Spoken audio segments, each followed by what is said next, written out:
Ladies and gentlemen, tomorrow's not promised, so I thank you for spending potentially your final moments on Earth with me, and in return, I want to share with you how the king of beef, Mr. Curtis Jackson, has added some new victims to his roster in 2024. See, 50 Cent has beefed with everyone, so it was only right that at the height of the feud between Drake and Kendrick Lamar, that 50 Cent jumped into it to also diss Drake on his new song by rapping, "In '03 I told you to get rich or die trying, now I'm telling A minors to leave and start hiding, cause this man's by the name of Aubrey Drake Graham was found to be a PDF when Kendrick said it in a jam." Now, that's a little joke, but drop a like for the bars that I wrote, and let's dive into all the beefs that 50 had in 2024.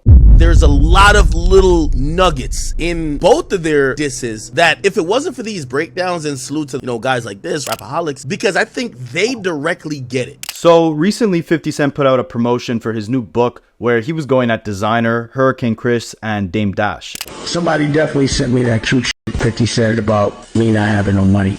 I want to see if you're the real deal. See if I'm the real deal. Yeah, hold on, listen. Oh, God. Niggas talking that 50 cent, I be talking 50 mil. Niggas talking that Timmy Turner, let the niggas get killed. Bubba Dub would say, trash. You throw a motherfucking concert in Louisiana and don't book no Louisiana legends and put no bankroll in no Louisiana legends pocket, but you pay the police $500,000. What type of bitch ass shit is that? Gang, I'm willing to sit down and talk and peaceful and just, go have some drinks or have something to eat. Or maybe I can take you to my grandma's house and, let her give you some real soul food. The Accomplice by Curtis 50 Cent. Man, if you thought we'd be hearing those names in 2024, then you also probably think Ja Rule still has a career. But just like Ja Rule, 50's got beef with all three of these guys, plus a couple other big names that are a little more relevant. So let's unpack all these beefs that are going on.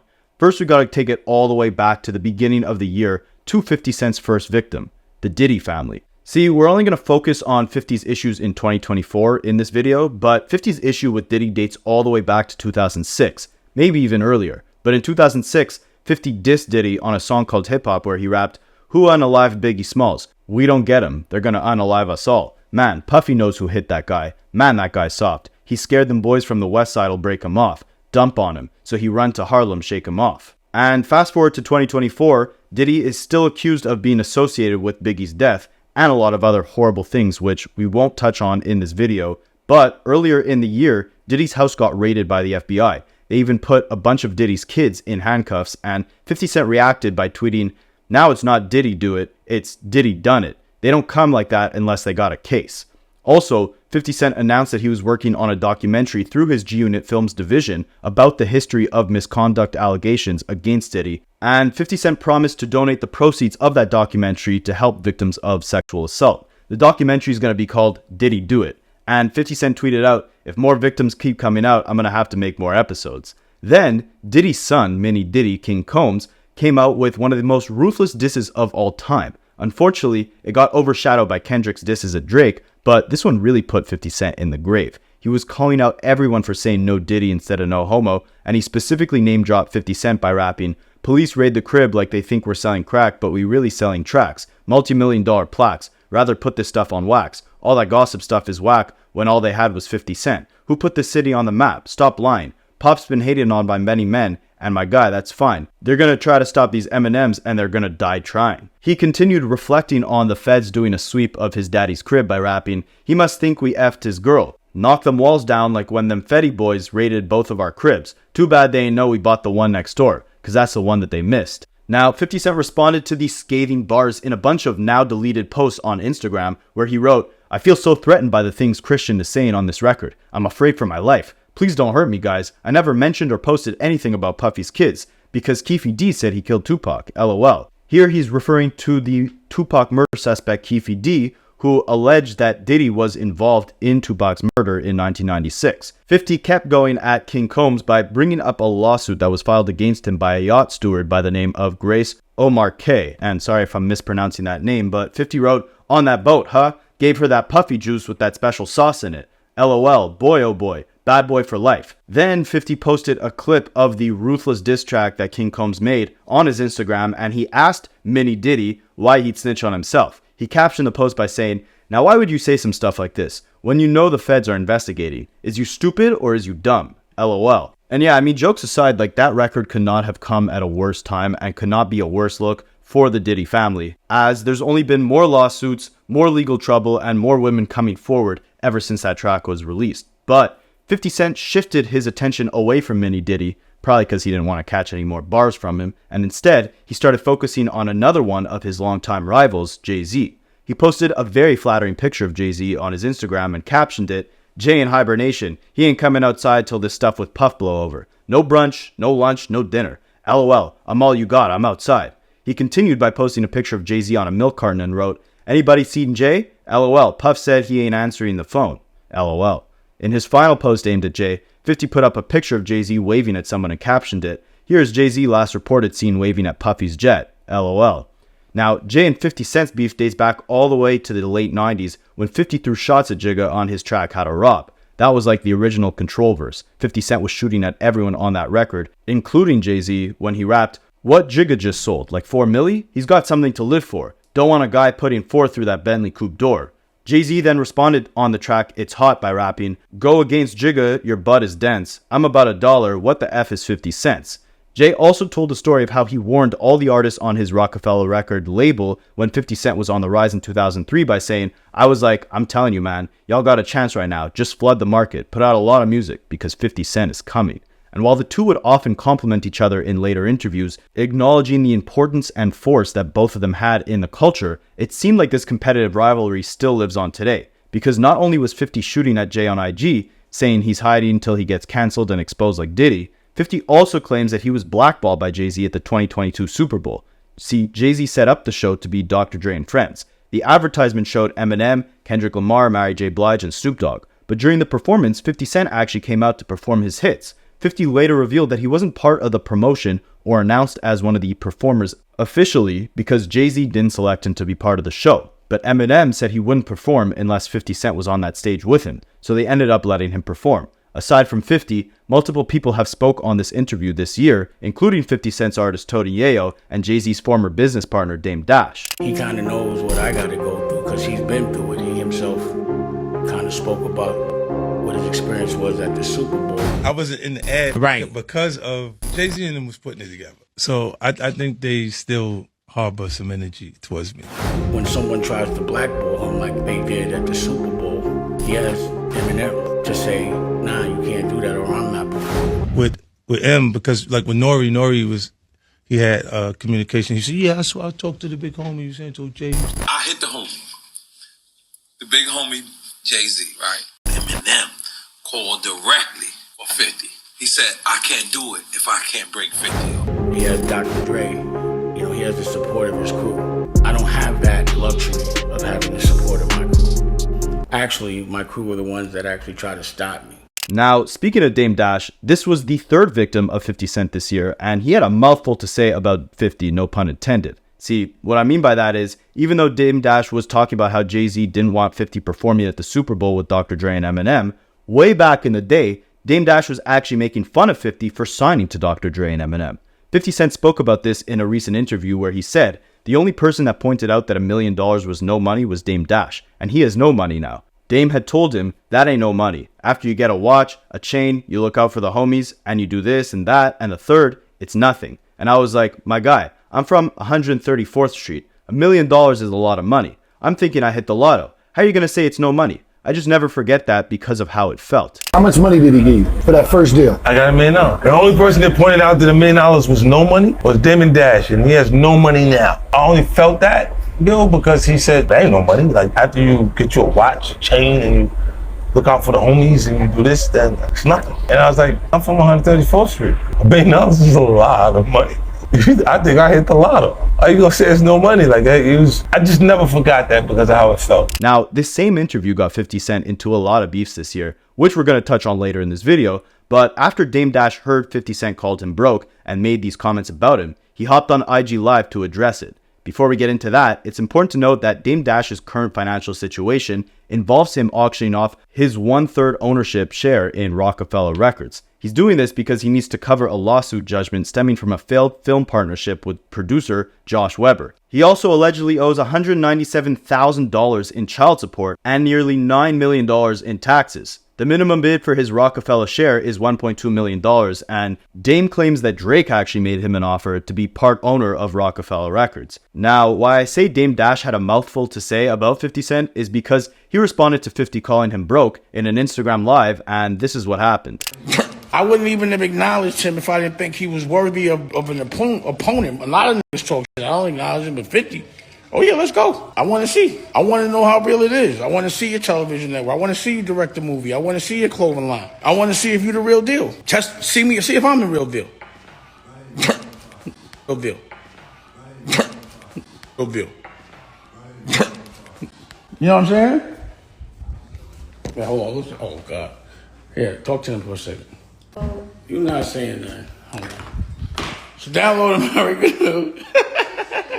If you couldn't see clearly, the man's teeth fell out of his mouth on Instagram Live. Like, guys, the jokes write themselves. How are you gonna hop on Instagram to tell the world that you're not broke, meanwhile your teeth can't even stay in your mouth? Anyways, Dame Dash went back on Instagram Live to chew these issues up. He said, yo, obviously I feel like I need to address the teeth. First of all, it's not dentures. These are my grills, right? Also, what happened was I have to go get implants put in, so I have implants. And I got them 20 years ago. And every 20 years, you gotta switch them out. So I have to do a surgery. I feel like I need to address the teeth. Shit is not dentures. These are my grills, right? And what happened was I have to go get implants put in. So I have implants. And I got them 20 years ago. And every 20 years, you got to switch them out. So I have to do a surgery, pause, oral. I'm going to show you a lot. Okay? I got. So that's what happened, the fronts. But yeah, they're not dentures, and I think it's hilarious. 50 responded to this chewy situation in his Instagram post where he was addressing all the brokies he's beefing with. I want to see if you're the real deal. See if I'm the real deal. Yeah, hold on. Oh, God. He captioned it saying, wow, your man's teeth fell out of his mouth. LOL. What a week. All roads lead to Cheverport. Let's work. LMAO. Now, speaking of Cheverport and that interview where 50 was calling out Dame Dash, that interview took place in Cheverport, Louisiana, back in August with Gillian Wallow for that $1 Million Worth of Game podcast. The reason 50 Cent was in Louisiana was because he was hosting a 3-day event in the city of Cheverport called Humor and Harmony, which included a stacked lineup of comedians and artists performing throughout the festival, including some Louisiana native artists like Master P and Fredo Bang. The festival was in celebration of the announcement 50 made that he'll be leasing a massive plot of land to open up a film and television production studio called G-Unit Studios. This will give the mogul the opportunity to shoot tons of new movies and TV shows, all at his own studio. 50 Cent received the key to the city of Cheverport and made the announcement by saying, as someone who has always believed in the transformative power of music, film, and television, I'm beyond excited to introduce the expansion of my G-Unit film and television through the launch of G-Unit Studios right here in Cheverport. From the gritty narratives of the streets to the compelling stories that define our era, G-Unit has always been more than just entertainment. It's a platform for voices that need to be heard, stories that need to be told. Bringing G-Unit Studios to Cheverport is not just a business decision, it's a commitment to fostering talent, creating opportunities, and building a community that thrives through creativity and innovation. We see Cheverport as a beacon of inspiration and creativity. But someone who wasn't too happy about the festival 50 hosted was a Cheverport native by the name of Hurricane Chris. But unlike a real hurricane, Hurricane Chris did not have a lot of motion. He was mainly known for his 2007 hit A Bay Bay, and he was seemingly pissed that he didn't get an invite to perform at the festival, and claims that 50 Cent didn't put enough Louisiana artists on the roster. He hopped on Instagram and said, the people around 50 Cent are from New York, even the ones who live in Cheverport. They are attempting to gatekeep a person who could have really made a difference. I challenge you to let me show you our community and the things that the rotten people around you have hidden. We are the 4th worst educated state in America. Murder happens daily, and our youth is lost. None of the people around you know what the city needs, not even the fake nonprofits, but that's another story. We love you, but you have been led wrong by people with no community outreach except for downtown. Your pie man can't name the neighborhoods in my city. I know you're smart, bro. Everybody using you. You F with cats like Tony Yayo and OG Uncle Murder. You gotta be 100. Now, 50 Cent responded on Twitter by saying, Hurricane Flex, boy, your stuff is whack. What do you think, you're Fredo Bang? Your stuff gets no play in my ride. LOL. Oh no, you're gonna play that one song you got? Bay Bay just went on stage with Master P. LOL. After getting wind of the tweet, Hurricane Chris shared a post on Instagram going off on 50. He said, "You big dummy, you just proved my point. You don't know nothing about the city. Chev report, the guy just said I got one song. I go all the way back to 5 Entertainment. That's how I know you don't know nothing about the city, homie. You're just a culture vulture that's seen some stuff for sale and you wanted to come profit." You throw a motherfucking concert in Louisiana and don't book no Louisiana legends and put no bankroll in no Louisiana legends pocket, but you pay the police $500,000. What type of bitch ass shit is that? He captioned the post by saying, 50 Cent, lack of knowledge is what makes you an opportunist. Ask Bebe why he talked me, a kid, into signing for 30K. Maybe I'd have more number ones if your rap friends didn't play me as a kid and I got a heavy catalog that they know word for word in my city, but you did no research on our history. You saw a chance to win for yourself. But a few days later, Mr. A Bebe seemed to walk back his claims, maybe after realizing that 50 Cent featured multiple Louisiana legends at his festival. Hurricane Chris went on KSLA News Show to say that this was all a big misunderstanding, and he also extended an open invitation for 50 Cent to come to his grandmother's house to enjoy some nice, real soul food. I'm willing to sit down and talk and peaceful and just, you know, go have some drinks or have something to eat. Or maybe I could take you to my grandma's house and, you know, let her give you some real soul food. Now, a couple days after that though, Hurricane Chris made an even bigger claim than 50 Cent being a culture vulture, as he said in 2024, he's currently a better rapper than 50 Cent is. You know he can't out-rap me. Anybody know that. You talking about 50 Cent? Yeah, I'm talking about 50 Cent. Come on, man. We said your shit is whack, and I said you cannot out-rap me. You do not make better music than me right now. 50's a hell of a songwriter. Song making, he don't make better songs than me. If 50 make a song right now and I make a song right now, I'ma smash that shit. Go listen to me and Boost's song Murder. But if you look at his catalog, 50 can't make that. He has a hell of a catalog. My catalog better than yours. Michael Jackson got a good catalog too. Yes, he does. Now, I'll let you guys tell me in the comments, is Hurricane Chris a better rapper than 50 Cent today? Speaking of other better rappers than 50 Cent though, that's going to lead us into our next 50 Cent beef. Because in that same interview where 50 was talking about Dame Dash before his teeth fell out, 50 was also talking about how he also signed Desiigner. You know, the guy who got caught fondling himself on an airplane when a stewardess asked him if he wanted any drinks. Or maybe you know him for his Panda song way back in 2016. Well, 50 Cent could barely remember his name. He said, "The guy came to me. What's that guy's name? He sounded like Future. Panda, Panda, Panda, Panda. I had him at the office. I was like, yo, let me hear the other records you got." And he's like, "That's it." But that Panda song was so hot, I was struggling. But I was like, nah, I can't give that guy that money. Let the records label give him whatever the F they want to give him. Funny enough, the interview was taking place with Gilly, who was another artist 50 Cent almost ended up signing. A little fun fact for you guys, 50 Cent also almost ended up signing a young J. Cole before his rival Jay-Z ended up signing him. 50 Cent spoke about that in a 2022 Breakfast Club interview where he said, "That was so early, bro. To me, J. Cole, Kendrick Lamar, these artists existed early on when I fell in love with hip-hop, but it was Talib Kweli, it was Mos Def, it was A Tribe Called Quest, it was Common Sense. As dope as they are, it's smarter rap, smarter music. The logic is, sit down, be humble. We're supposed to already know to sit down and be humble. But when they put that there, it's almost like the conscious side of it." I'm like, yo, it was cool, but I didn't really know if everybody was ready for it because of how strong they were embracing what we were doing. For a little bit of context, G-Unit was mainly comprised of artists that were more centered around street rap. Meanwhile, J. Cole, Kendrick Lamar, this newer class, didn't necessarily portray themselves as gangster rappers. They were more backpack rappers, or they made conscious music. So 50 Cent didn't know if it would align with his brand and if his audience would all the way get it. But anyways, Desiigner didn't like the comments 50 Cent made too much, and just like Mini Diddy, he decided to drop a diss track against 50 Cent this year, or at least a preview of it before he deleted it off his Instagram. In it though, he rapped, "Guys talking about that 50 Cent, I be talking 50 mil.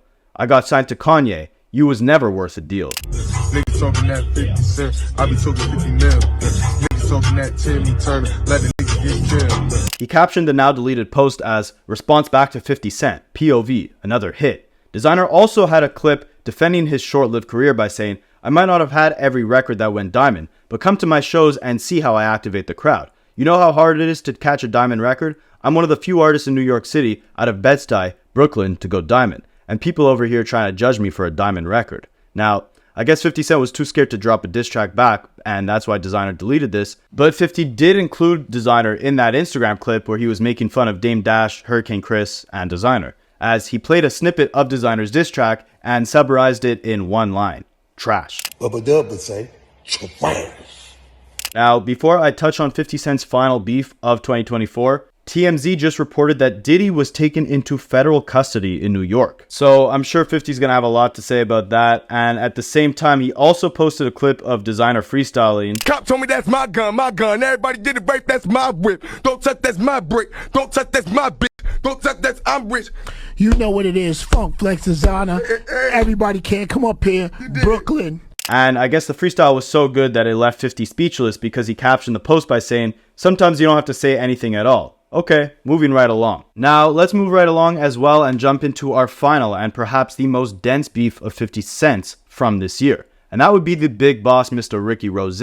See, Rick Ross and 50 Cent started their beef back in 2008. If you guys want a full deep dive on that beef, let me know in the comments. But the result of their feud basically ended up having Rick Ross exposed as being a correctional officer, something he would deny for a while, but was finally forced to admit after 50 Cent leaked pictures of him in his uniform. Some pictures turned up of you online who's working as a correctional officer. Is that or is that not Rick Ross in those pictures? That was me in the photos. When rumors surfaced, I felt like me going to a radio station giving a yes or no answer wouldn't be a clear depiction of the situation. Since I was a young kid, man, I ran with a team.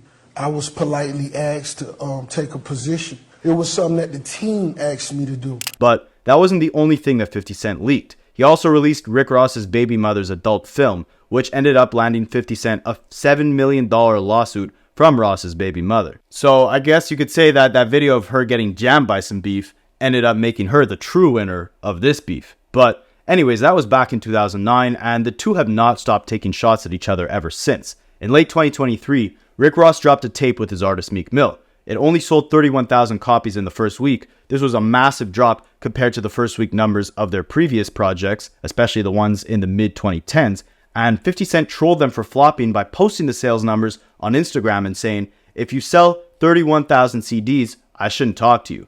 Rick Ross responded to 50 Cent in a video and warned the rapper that he shouldn't speak too much on it since his ex-girlfriend Cuban Link is allegedly signed to Meek Mill's label Dream Chasers. He said, "Just got a DM say, Rose, we believe 50 Cent just made a comment about you online. I seen it and I said, y'all don't know 50 Cent like I do. He wouldn't do that. For one, his girl's Dream Chasers. She been a Dream Chaser girl for many years. Still is. That's when she told me I was her favorite." He continued by saying, "For two, my guy, we been rich. We're still getting money. Them guys was laughing at my first week sales. Those guys were doing $1 million and I did 150, 180, and they were laughing. But you smell that salt water, right? Don't let them guys trick you." Basically saying that it didn't matter that he was flopping because he had very good smelling water in his pool, so that means he was still getting money. The DM say, "Rose, we believe 50 Cent just made a comment about you online." I seen it and I said to myself, y'all don't know 50 Cent like I do. He wouldn't do that.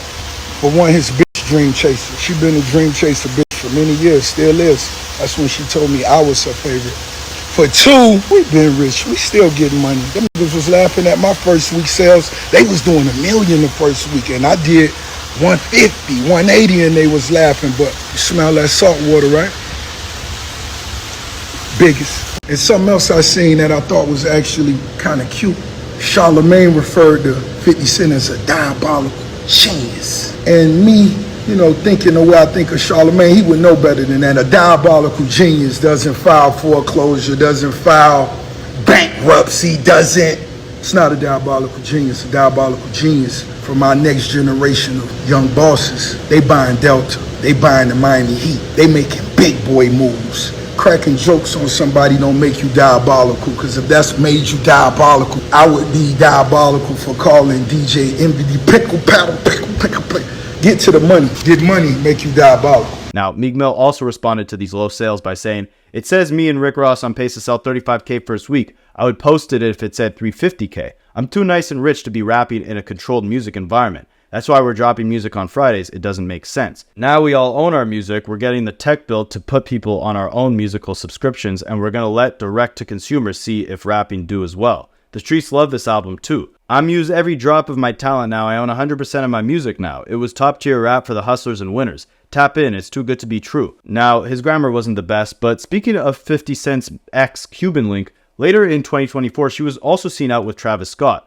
This prompted Rick Ross to reignite this beef. He posted his closet full of Travis Scott's Nike shoes. He also offered 50 Cent a truce by offering to potentially work with 50 on his plans to build G-Unit Studios. but only if 50 comes to him with a compelling business plan. He also posted a clip of him listening to both 50 Cent and Travis Scott's singles.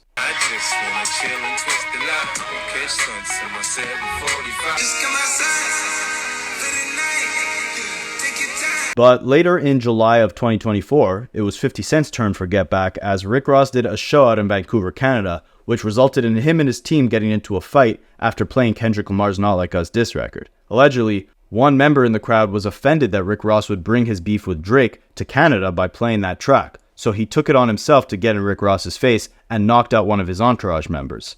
A few days later, 50 Cent himself performed in Canada where he spoke to the crowd by saying, "I can't believe what y'all did to Rick Ross. You effed him up. Who was it? Who did it? You did it? There he go right there. Who said Canada was soft? Who said that stuff?" I can't believe what y'all did to Rick Ross. Him up. Him up. Who was you did it? Yeah. Did it. You go right there, man.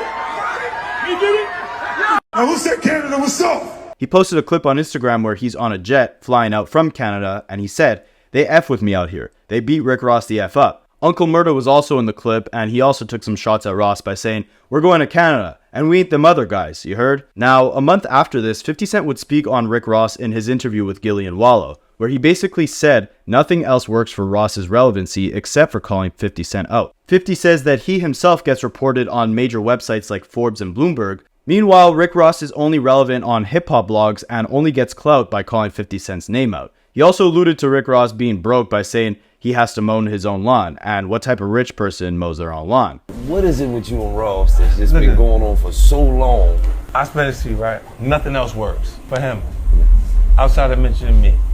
When things get bad, you mention me, it gets covered. You see TMZ is say 50 Cent said this is going to be bad for Irv Gotti's career. I get covered across the board. Yeah. They get covered on the hip hop blogs. You see that big white elephant? That property he lives at? It costs more than the nightclubs. He's in the nightclubs. We know what they can give you. What kind of rich nigga cut his own grass? Why you out there cutting your own grass? You trying to save money, nigga? You don't want to pay for the lawn to get cut, huh? Now, with a crib like that, I don't know how broke Rick Ross could be. Plus, it must be expensive to hire a gardener to upkeep that whole lawn. But drop a comment if you think Rick Ross is broke. Now, in classic Rick Ross fashion, of course, he responded to this, basically questioning why 50 Cent was linking up with Drake after the Kendrick-Drake beef, since both Kendrick and 50 Cent are Dr. Dre's proteges. Basically, Ross was implying that 50 Cent was here switching sides. But who knows? Maybe 50 Cent was linking with Drake because he knows Drake doesn't mess with Ross anymore. I'll leave that up for you guys to decide. Let me know what you want me to cover next. And we're not even done 2024 yet. We still got a couple more months. Diddy allegedly just got locked up. Do you think there's going to be more names to add to this list before the year ends? Who else is 50 Cent going to beef with? How's his G-Unit studio going to look? You excited for that Diddy documentary? Did 50 Cent take the L to Mini Diddy in that beef? Or to Desiigner? Has 50 Cent ever lost a beef? Should he drop a diss track against Mini Diddy? Or maybe Rick Ross? Let me know, and I'll catch you guys in the next one.